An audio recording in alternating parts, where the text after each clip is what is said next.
या अटी काढण्याची मागणी झाल्यानंतर आज अखेर या अधिवेशनामध्ये शेवटच्या दिवशी जे अंतिम आठवड्याचा प्रस्ताव होता त्याच्यावर उत्तर देत असताना मुख्यमंत्री साहेबांनी जाहीर केलं की 2019ची अट आम्ही काढत आहोत, सर्वांनाच 2 लाखापर्यंतची कर्जमाफी होणार आणि जे रेग्युलर असणारे शेतकरी जे 14 लाख शेतकरी असतात त्यांना 26-27ची जी अट टाकण्यात आली होती ती सुद्धा काढणार असं जे घोषित केलं।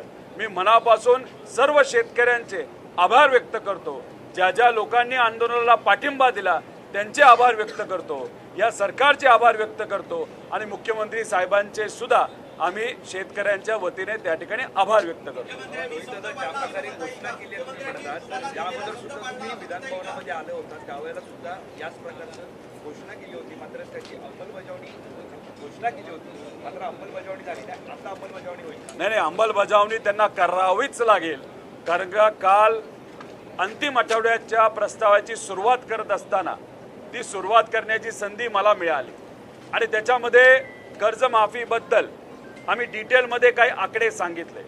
हे आकडे आम्ही परदेशी साहेबांपर्यंत सुद्धा त्यांच्या ऑफिसपर्यंत पाठवले होते। मुख्यमंत्री साहेबांबरोबर जी आंदोलन झाल्यानंतरची चर्चा त्याच्यामध्ये सुद्धा या गोष्टी सांगितल्या होत्या। सुरुवातीला अटी नाही आहेत, कुठल्याही अटीचा शेतकऱ्यांवर नुकसान होईल असं सरकार तिथं सांगत होतं, पण आम्ही सातत्याने हे विषय त्या ठिकाणी मांडल्यामुळे कुठेतरी सरकारला मान्य करावं लागलं। जर त्या अटींमुळे त्रासच होत नसेल तर मग सरकारने त्या अटी का काढल्यात, आता का काढाव्या लागल्या? कारण का शेतकऱ्यांकडनं मोठ्या प्रमाणात या बाबतीतली मागणी होत होती आणि जो GR काढला होता त्याच्यामुळे 70% शेतकऱ्यांना नुकसान होत होतं, त्यामुळे सरकारला शेवटी आपल्या सगळ्यांच्या मागण्या या मान्यच कराव्या लागल्या। हे बघा, खरं तर आमची अपेक्षा होती की GR काढत असताना सुरुवातीलाच हा GR बिना अटीचा पाहिजे होता। 2019ची अट नको होती, त्याच्याच बरोबर जे रेग्युलर असणारे शेतकरी आहेत त्यांना 26-27ची अट नको होती, पण तरी सुद्धा ती अट टाकण्यात आली। आणि मग आम्ही जेव्हा तिथं आंदोलन करत होतो तेव्हा मुख्यमंत्री साहेबांकडनं आणि सरकारकडनं असं सांगण्यात येत होतं कुठल्याही अटीचा फटका शेतकऱ्याला बसणार नाही, पण मग आंदोलन आणि उपोषण केल्यामुळे त्यांना त्या गोष्टी मान्य कराव्या लागल्या आणि मग मान्य केल्यानंतर आम्ही आक्रमक पद्धतीने त्या गोष्टी मांडल्यानंतर आणि अनेक आमदारांनी हा मुद्दा मांडल्यानंतर हे सरकारला मान्य करावं लागलं।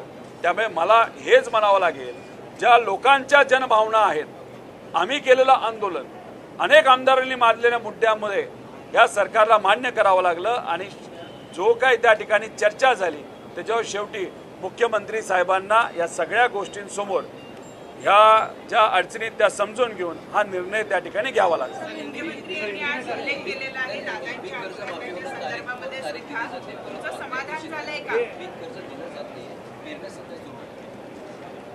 हे बघा, पीक कर्ज देण्याच्या बाबतीत आम्ही सरकारला विनंती केली होती की तुम्ही बँकांना सांगा काय झालं की हा जो GR काढला नाही तर हा जो निर्णय त्या ठिकाणी कर्जमाफीचा घेतला गेला त्यात अटी असल्यामुळे आणि कुठलाच आकडा या सरकारकडे योग्य पद्धतीचा नसल्यामुळे कन्फ्युजन मोठ्या प्रमाणात झालं। आमचं तर आंदोलन सुरूच होतं, आंदोलन होतं, मागण्या होत्या, त्यामुळे 30 जूनला जे काही जाहीर करायचं होतं ते 5 पर्यंत गेलं, आता 10 पर्यंत गेलं।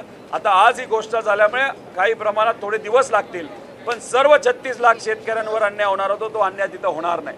त्यामुळे आता सरकारला विनंती आहे, कर्ज देत असताना ज्या शेतकऱ्याला अडचणी येत आहेत त्या ठिकाणी लक्ष देऊन त्या अडचणी सोडवाव्या आणि त्या शेतकऱ्याला आता क्रॉप लोन लगेचच्या लगेच त्या ठिकाणी मिळलं पाहिजे।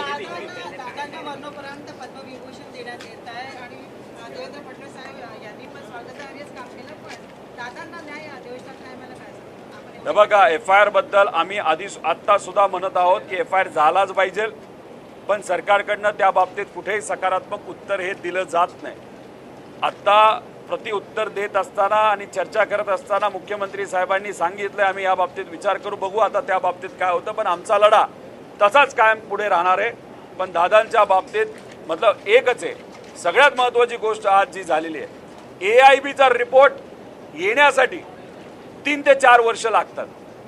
पण आम्ही जे काय दादांच्या वतीने सातत्याने त्या ठिकाणी मुद्दे मांडत आलेलो आहोत, त्याच्यात प्रेझेंटेशन घेतलंय, सरकार पुढे आम्ही मागण्या केल्यात, CID पुढे मागण्या केलेल्या आहेत आणि त्याच्यामुळे एक मात्र काही प्रमाणात यश आलं असं आपल्याला म्हणावं लागेल.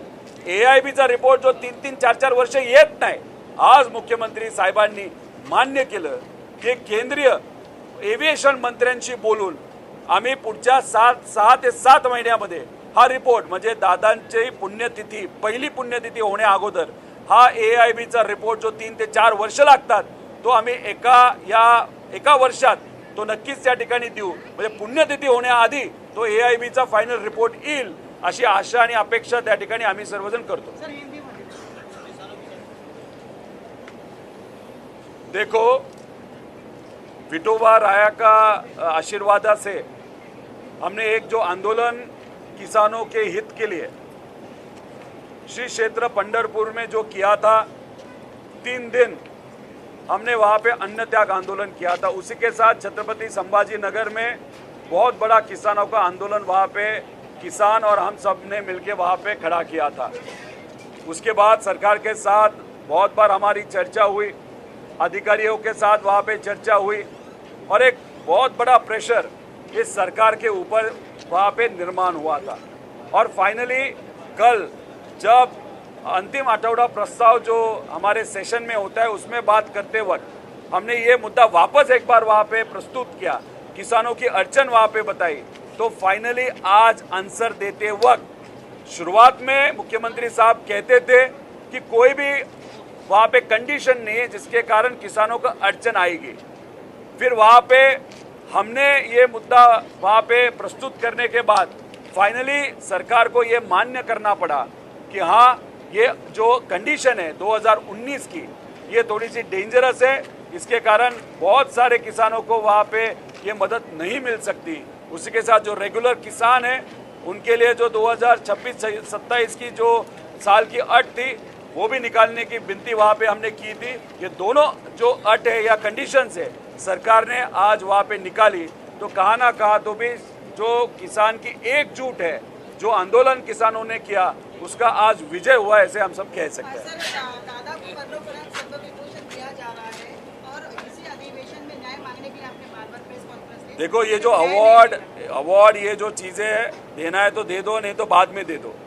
पहला विषय क्या है, उनको न्याय मिलना चाहिए.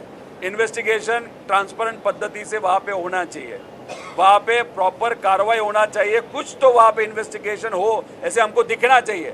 ऐसे तो कुछ भी नहीं दिख रहा. और अगर अवार्ड का विषय आज निकाला जा रहा है तो कहा ना कहा तो भी इन्वेस्टिगेशन पे पर्दा डालने की कोशिश कुछ लोग कर रहे हैं, ऐसे हमारा कहना है. अवार्ड देना है तो बाद में दे दो, पहला इन्वेस्टिगेशन के माध्यम से अजीत दादा को न्याय मिलना चाहिए, ऐसे हम सबकी मांग है.